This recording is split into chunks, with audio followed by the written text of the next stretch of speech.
قصائی کے قصائی لوگ ایک بہت بڑی بددیانتی یہ کرتے ہیں کہ 4 رگیں کاٹنے کے بعد اندر بھی چھرا مارتے ہیں اس کے جانور کو جلدی ٹھنڈا کرنے کے لیے. یہ عمل خلاف سنت ہے. 4 رگیں کاٹ کے چھوڑ دیں, بلڈ نکلنا چاہیے جانور کا, تھوڑی دیر تڑپے گا, بلڈ اس کا نکل جائے گا, گوشت صاف ہو جائے گا. لیکن قصائی کے پاس ٹائم نہیں ہوتا. بار بار کہتا ہوں کہ جو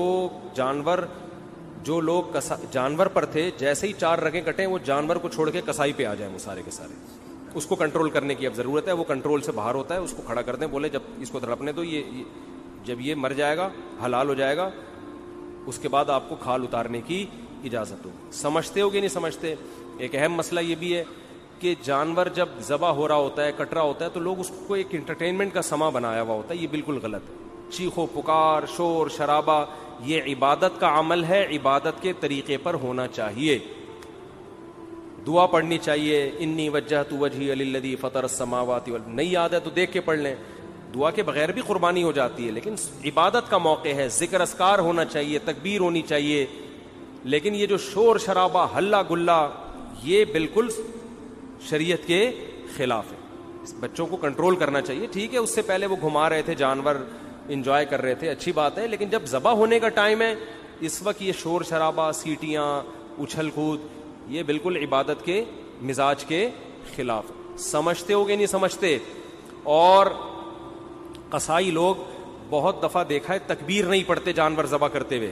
دیکھو جانور خود ذبح کیا کرو, خود ذبح کیا کرو جانور. تکبیر کے علماء کہتے ہیں جانور ذبح, اگر نیک آدمی جانور ذبح کرے گا اس کے بھی گوشت میں روحانیت آتی ہے, اس سے بھی اس کے بھی اثرات آتے ہیں. تو خود ذبح کرو یا کسی نیک آدمی سے ذبح کروا لو.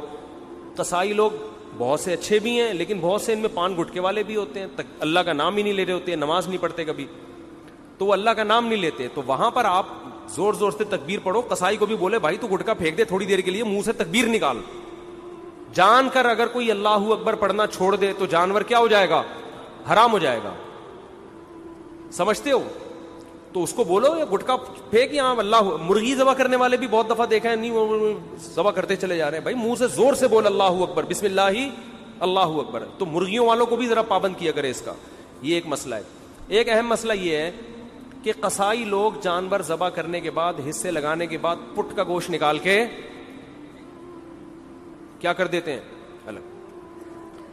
اور اتنا گوشت وافر مقدار میں ہوتا ہے کہ لوگوں کو پتہ ہی نہیں چل رہا ہوتا کہ قصائی نے 6 مہینے کے لیے اپنی دکان میں بیچنے کے لیے گوشت اسٹاک کر لیا ہے. تو قصائی کو اس حرکت سے منع کریں. اسے بولیں یہ حصوں والا جانور ہے, سب کے حصے ہوں گے, آپ کو پیسے چاہیے زیادہ پیسے لے لو ہم سے. کھانا چاہیے کوئی بات نہیں, کلیجی پکے گی, جہاں سب کھائیں گے آپ بھی کھا لینا, گوشت کھا لینا ہمارے یہاں. یہ طریقہ غیر اخلاقی ہے. سمجھتے ہو کہ نہیں سمجھتے؟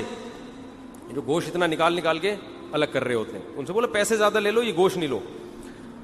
اور کوئی مسئلہ کسی کے ذہن میں قربانی سے متعلق جلدی سے پوچھیں. ہے بھائی کیا؟ ہاں رات میں قربانی کر سکتے ہیں, مگر مکروہ ہے, بہتر نہیں ہے دن میں قربانی, کیونکہ قربانی شاعر اسلام میں سے ہے, اور اسلامی شاعر دن کی روشنی میں ہوتے ہیں.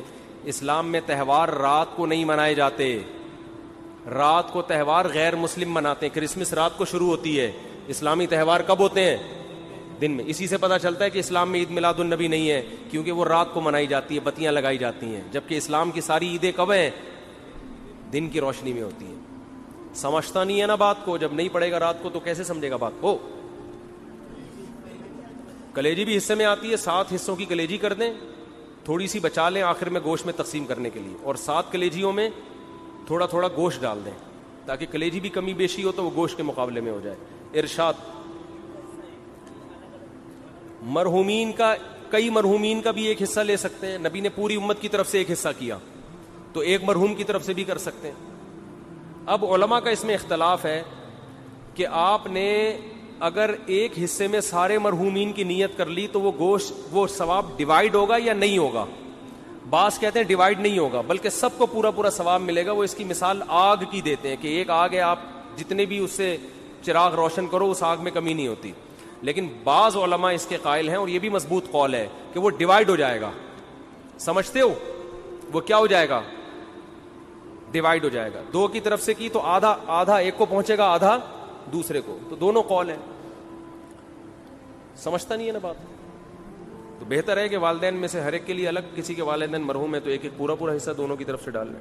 ارشاد کچھ کہہ رہے تھے آپ, پوچھ لیں, پھر سارا دن فون بجتا رہتا ہے, پوچھتے رہتے ہیں. پائے کا کیا, ابھی بتا رہا ہوں پائے کا کیا, پائے پکانے کا طریقہ بتاتا ہوں. جی ہاں, بعض غیر مسلم قصائی بن کے گھوم رہے ہوتے ہیں تو اس کا بھی خیال کریں, مسلمان ہونا چاہیے. ہندو کا ذبیحہ حلال نہیں ہے, اسی طرح مشرک کا ذبیحہ بھی حلال نہیں ہے. کوئی اپنے آپ کو مسلمان کہتا ہے لیکن ختم نبوت کا منکر ہے, یا رسول اللہ صلی اللہ علیہ وسلم کو صاف لفظوں میں حاضر ناظر مشکل کشا کہتا ہے بغیر کسی تعویل کے, تو چاہے دیوبندی ہو, چاہے اہل حدیث ہو, چاہے بریلوی ہو, وہ تو مشرک ہے نا. نبی کو علی الاطلاق مختار کل مانتا ہے کہ اللہ نے سارے اختیارات نبی کو بھی دے دیے ہیں, تو یہ تو شرک ہے کھلا ہوا. تو کوئی بھی مشرک چاہے دیوبندی ہو, چاہے اہل حدیث ہو, چاہے بریلوی ہو, اس کا ذبیحہ حلال نہیں ہے. یہ امام مالک کا قول ہے, امام احمد بن حنبل اور امام شافعی کا, کہ ایک گھر میں ایک قربانی کافی ہے, پورے گھر والوں کی طرف سے ہو جاتی ہے. اور ان کی دلیل بعض اسلاف کے اقوال ہیں, بعض تابعی ہیں ان کے اقوال ہیں. امام ابو حنیفہ کا موقف یہ ہے کہ جو بھی صاحب نصاب ہے اس پر الگ سے قربانی واجب ہے, ایک قربانی سب کی طرف سے کافی نہیں ہے. اور امام ابو حنیفہ کے قول کو ہم دو وجہ سے فالو کرتے ہیں. ایک تو یہ کہ ہم امام حنیفہ کو بر صغیر میں ان کے فقہ کو فالو کیا جاتا ہے, ایک وجہ تو یہ. دوسرا, امام حنیفہ کا موقف اس بارے میں دلیل کے لحاظ سے بھی بہت مضبوط ہے. وہ اس لیے مضبوط ہے کہ حدیث میں آتا ہے من وجد سعۃ لأن یضحی فلم یضحی فلا یقربن مصلانا, کہ جس کے پاس گنجائش تھی قربانی کی اور اس نے نہیں کی قربانی, وہ ہماری عیدگاہ کے قریب بھی مت آئے. تو اس میں نبی نے مرد اور عورت کا فرق نہیں کیا, شوہر بیوی کا نہیں کیا, باپ بیٹے کا نہیں کیا, جس کے پاس بھی استطاعت ہے. سمجھتے ہو؟ نمبر 2, دوسری حدیث, دوسری بات کہ اسلام میں کوئی بھی عبادت ایسی نہیں ہے جو ایک کرے تو دوسری کی طرف سے کافی ہو جائے. وہ تو قربانی بھی ایک عبادت ہے, تو اس میں یہ کیسے ہو سکتا ہے کہ ایک کرے تو دوسرے کی طرف سے کافی ہو جائے؟ عبادت تو ہر ایک پر الگ واجب ہوتی ہے نا. زکوٰۃ میاں بیوی دونوں کے پاس سونا ہے تو دونوں پہ الگ الگ زکوٰۃ ہے.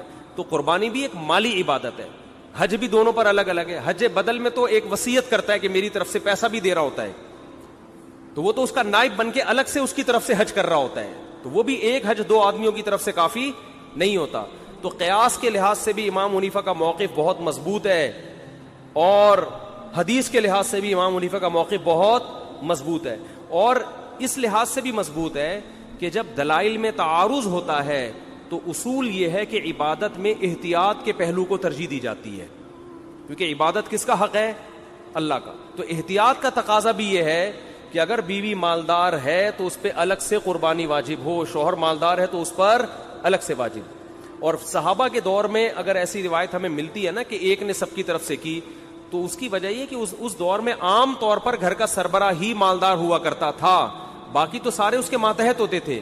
یہ رواج نہیں تھا کہ بیگم صاحبہ الگ کما رہی ہیں, میاں صاحب الگ ارننگ ہے اس کی, بیٹا الگ کما رہا ہے, یہ اس دور میں ہوا نہیں کرتا تھا عام طور پہ, تو اس لیے گھر کا سربراہ ہی کرتا تھا. آج کل بیٹے کی ارننگ بعض دفعہ باپ سے زیادہ ہوتی ہے, بیوی کے پاس سونا شوہر سے زیادہ ہوتا ہے, یہ بہت دفعہ ہو رہا ہے, تو وہ زیادہ مالدار ہے. تو اس لیے جو ہماری نظر میں راجح قول ہے, لیکن اختلافی مسئلہ ہے, عرب علماء کہتے ہیں ایک خاندان کی طرف سے ایک کافی ہے, لیکن ہماری نظر میں ایک تو بر صغیر میں فقہ حنفی کو فالو کیا جاتا ہے. ایک ملک میں اگر کسی فقہ کو فالو کیا جا رہا ہے تو آپ 1.5 انچ کی الگ سے مسجد کیوں بنا رہے ہو؟ یہ بھی تو غلط ہے نا, اس سے بھی تو اختلاف پیدا ہوتا ہے. تو جب سے اسلام آیا ہے بر صغیر میں فقہ حنفی ہی کی شکل میں آیا ہے, تو فقہ حنفی کو فالو کیا جاتا رہا ہے. تو اس لیے بھی کہ دلائل کے لحاظ سے بھی امام حنیفہ کی بات بہت زیادہ مضبوط ہے. تیسرا اس لیے بھی کہ عبادت میں جب دونوں قول ملتے ہیں تو احتیاط کا تقاضا یہ ہے کہ اس قول پر عمل کیا جائے جس میں احتیاط زیادہ ہو. سمجھتے ہو؟ اور چلو بھائی کوئی مسئلہ